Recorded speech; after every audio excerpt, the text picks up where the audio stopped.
Really excited that game week's here.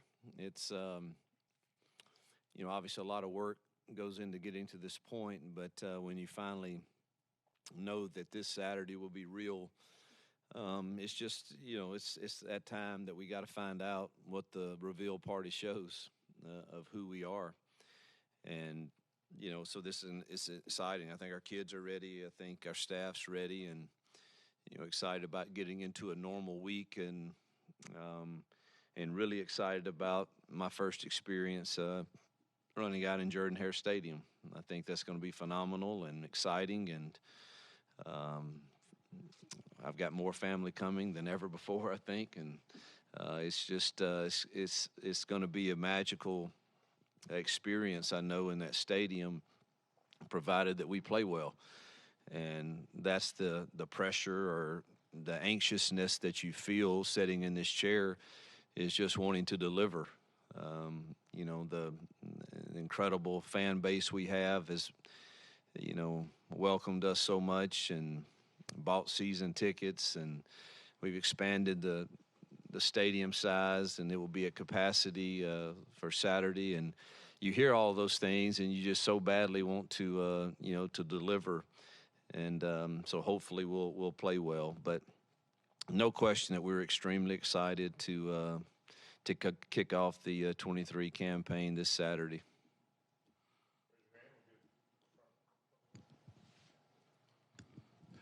Coach, you guys spend about 1,000 hours every offseason preparing for what is ultimately 40 hours of football every fall. What have you told your team about the mental preparation for the game this week and how to prepare mentally for what they're going to face on Saturday?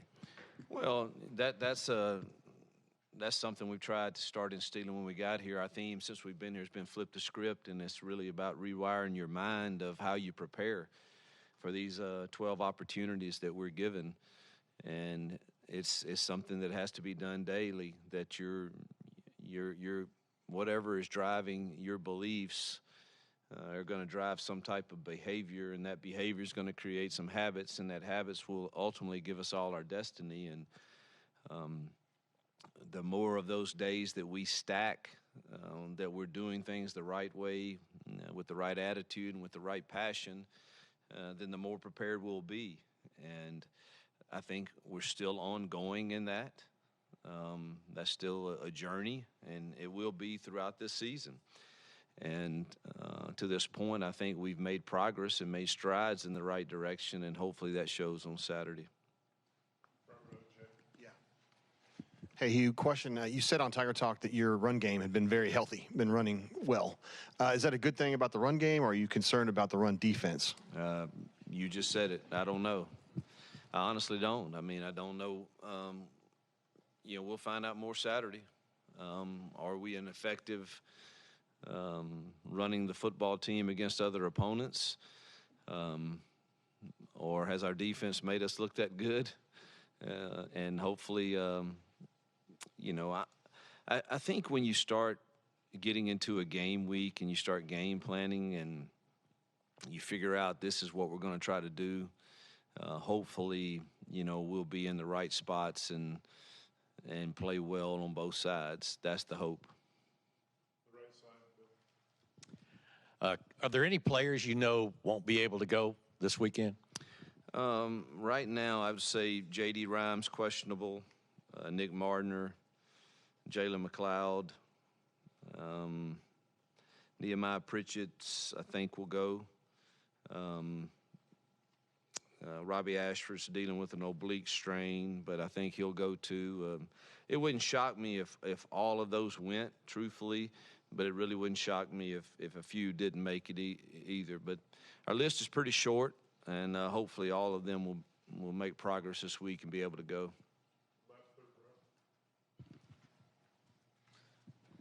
And Coach, now that you've had, these weeks of fall camp to get all of these new faces involved, heading into that first game, how do you now put some of that puzzle together of all these new pieces into the game itself? Well, we're going to play all those pieces that have earned the right for that opportunity, and then what they do with that opportunity will determine how big of a piece of the puzzle they are. It's pretty simple. they go out there and they rush for 150 yards, they're probably going to get some more carries. If you go out there and you complete a high percentage of your passes, you're probably going to get more opportunities. And same thing with every position that we'll grade out. I'll get the grade Sunday, and the guys that did it really well will continue to get those opportunities. Coach, looking at the depth chart for the first time at the receiver spot with Shorter, Kelly, Johnson, and Hooks, was that those guys separating themselves in the wide receiver room, or was it more on injuries that we know they dealt with this fall? I'm going to be totally candid with you. I don't even have a depth chart, so I don't know where that came from. I guess that's from the SID world. I don't do depth charts, so I just don't. It's really nonsense. I mean, you're going to play your 4 to 5 outside receivers and your 2 or 3 inside receivers in our system, and I don't care who runs out there with the first group or the second group.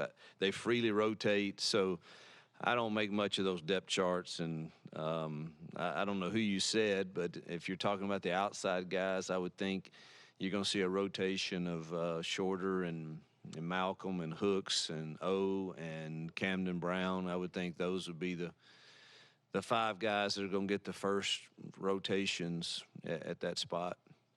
But I am in no way said that one of them was first team and one of them was second team. I just that don't fly with me. Doesn't work.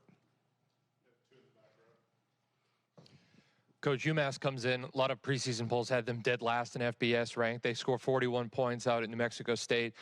Don Brown's had a good track record over the years of being a good defensive coach. What problems may they present, and how do you guard your team over confidence, considering that they weren't ranked very high to enter the year? Well, I've played him every year the last 4 years, and I saw drastic improvement last year under Coach Brown. I have great respect for him. I think he's one of the best defensive play callers in the country. Last year, their record was atrocious, and they had a top 10 defense in the country. So now I think they've added 27 transfers, most from Power 5 schools. I thought they looked quite different. And New Mexico State's not an easy place to go play, and I thought they took care of the football. They didn't turn it over. They got turnovers. They capitalized on turnovers. They threw the ball effectively, which they have not done in the 4 years that I played them. And I think defensively they play as hard as any team in the country, and you combine that with Coach Brown's system, which is very chaotic and very hard to identify for your offensive front at times. They will create negative plays with that. And that was a big challenge for us last year when we played them up at UMass. They created a lot of negative plays against us. We managed to score enough points to win the game, but it was a challenge. And so they have our full attention. I mean, if you look at them defensively, obviously Don is pretty special I mean, he's been one of the best at Michigan and Arizona and many other places, but 48 jumps off the page at you, as does 1 and 7. They could play at any Power 5 schools. Those guys are really, really good. And really, again, chaotic in their defensive front when they're mixing it up with all their 3 down and 4 down. I think they're deeper than they've been and better in the secondary. And then offensively, the quarterback makes a huge difference. I won't try to pronounce his last name, but number 3, Tayson, I think is his first name. But the running back, 15, is really, really good. And Simpson and Johnson, those 2 transfer receivers, I think are really talented and explosive. So we've got our hands full. I believe that.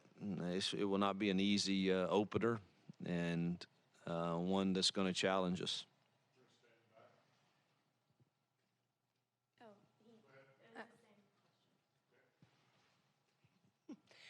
Hi, Coach. So obviously you've coached in these environments here in the SEC before, but returning to it, we always get to know, the players' emotions heading into a big game in that environment. But I'm curious, from your perspective, How do you get yourself prepared for the atmosphere, and do you take a moment and kind of soak that in, especially now making this return?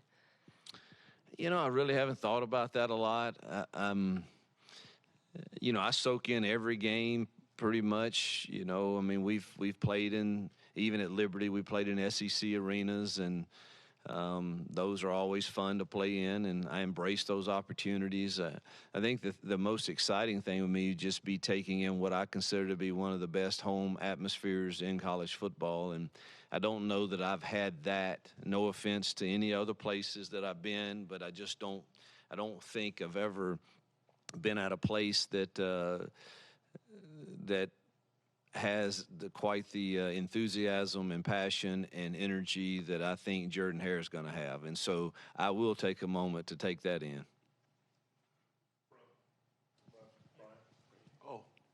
I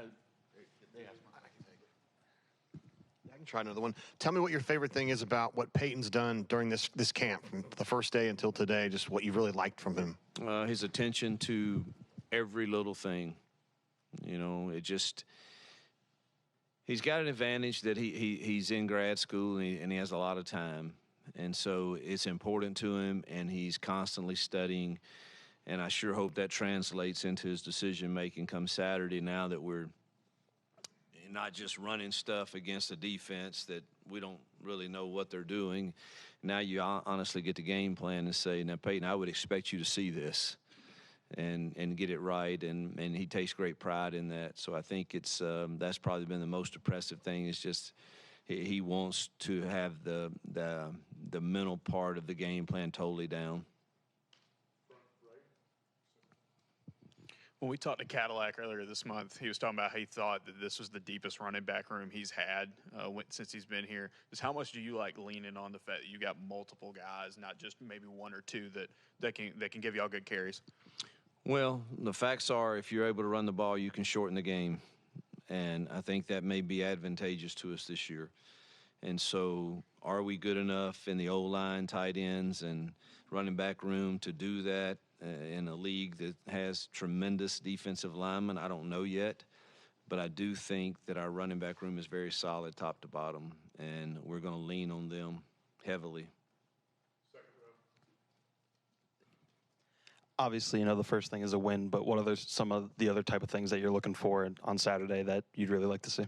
Well, you would like to, even though it's game one, you would like for it to be clean, that we're not having pre-snap penalties or turning the ball over, any foolish penalties. And you'd like to see them play with great passion. So those would be the things that, you know, obviously you want to win the game and you want to look good. But that's always a fear, I guess, you have, of you're not quite sure how a new team that we've, you know, piecemealed together ever since we've been here, and now they're fixing to get out there in front of 88,000 and a loud crowd, and, you know, how will we handle all of our emotions? And does it cause us to have a foolish penalty here or there? Things like that you can't do and win games. And so just hope it's a clean game for us. Hugh, obviously, you know, go back to UMass, them playing in week 0, you guys already having some tape. Do you think that's maybe a significant advantage? Is that maybe something that's not super important? I guess, how do you feel now with having some tape on them and them not having any on you guys? It definitely helped to they're quite different on offense than they've been in the past. So defensively it's the same that I've faced, but offensively they're quite different. And you kind of wish you had even more of a sample size, but it's no question that with everything I saw them do with their motions and shifts and their RPOs, and you know that they have more to do with that than just what they showed. And so I think they're very similar to us, truthfully, now. And there's a lot of options, and this quarterback, you've got to be aware of him, both running and passing. So it was quite different. So I think it was helpful. What have you seen from Amari Kelly in this camp, and how much has he maybe progressed even since the spring? Love his energy. Love the way he practices. Love the juice he brings to the field. Just getting him, not just him, the biggest struggle with the receivers is getting them to play with the same tempo on every single route and every single play. They don't know when it's coming to them half the time, and we take too many plays off.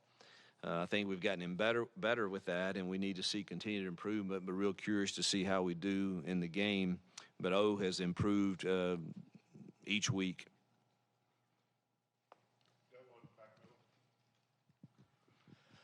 On special teams, how much of a weapon is that going to be with McPherson kicking the ball and then the senior Chapman punting the ball? How much of a weapon for you against UMass, and then for 2023 will the special teams be? Well, I don't want to. I'm more excited about that than I have been ever before coaching, probably. I think we got two special guys there, and I hope I don't jinx them. But to this point, I have been incredibly pleased with both of them. And I think they're weapons that are going to be very, very huge for us. Coach, you said this spring that you felt like the development of the offense that you and Philip Montgomery were coming up with, nobody knowing what it was a significant advantage. You know, what can fans expect in terms of offensive identity this season in how Auburn is going to run the football and pass the football? Well, I'm never going to change what I believe in, and I believe you have to be a threat to run the football. But I also believe that a throw off of a run is a run. And so, you know, I may come in here after a game and you guys say, man, Coach, you only rushed for 90 yards, but you threw for 400. You know, to me, I want to know what the average per carry was, if that makes sense, because you don't know it, but probably 15 of those passes were runs, but the defense had an extra hat. And so I don't think that's real smart football, to constantly run into an extra guy in the box. And so to me, those are kind of rushing yards. So I think you have to be a threat to run the ball. You can't be one-dimensional, so you have to stay balanced. And balance doesn't always show on the stat sheet to me, but it does when I go and look and say, all right, these 10 runs we threw for 100 yards on them. Then I know, but I really want to know what that average per carry was when we did hand it off, because it usually tells me we're making the right decision and we're handing it into good boxes. And if we're constantly making a wrong decision and handing it into a bad box, that average is probably going to go down. Yes, Griffin speaks, local kid, Baylor transfer. What have you seen from him allow him to be in the rotation potentially at safety and special teams? I think he's got a shot to be in the rotation this Saturday. And what happens from that point on, I know he's on some special teams. And I think he'll get a shot to get some reps as a backup safety too, and we'll see how he performs. In the right spot at the right time, knows the system, gets the checks. So I think, wish he were a little bigger and faster, but he's going to be in the right spot, and he's not afraid of contact. And so I think he can get everybody on the right page back there, particularly if you're playing all those young ones around him. You've mentioned him a few times already, but Don Brown's had this legendary career on defense. Like, what makes him his defense is so good since you faced him, several times now. Yeah, he gave me fits last year, and I've watched that game a lot of times, and we scored 42 points, but it felt like it was 12. It was hard. But he mixes it up between even and odd, and then when he gets in his odd, he's going to have these spinner backs, and you never know where they are. And it's just hard to identify for your O-line exactly, what the combinations need to go to in the run game and in the pass pro. And so we've got a lot of studying more to do today to make sure we're as good. But there's going to be some negative plays. The whole deal is trying to confuse the O-line, and they're effective with that. We just got to make sure that they're effective with that at a small percentage. Hugh, going back to Peyton, I guess how do you, maybe simplify is not the right word, but when you have a first game with a new quarterback, How do you sort of, maybe ease him into that while still keep making sure you guys have a dynamic passing game? Yeah, you would like to. I've always felt like I would like to start a few games with some simple completions for him. This is a little harder to do because of their trap coverage. You're a little nervous to work too much quick game right off the bat because they did a beautiful job and they run it a little different than a lot of people, but in their trap coverage, they had a pick six the other night. They got 3 turnovers, which resulted in 21 points. One was a pick six off of that trap coverage, and he really did a nice job of deceiving the quarterback. So you got to be careful. What I would like to do is throw a quick hitch or two every now and then, but they don't really give you that opportunity. So Peyton's going to have to take what they give and throw the passes and complete the ones that work against this scheme.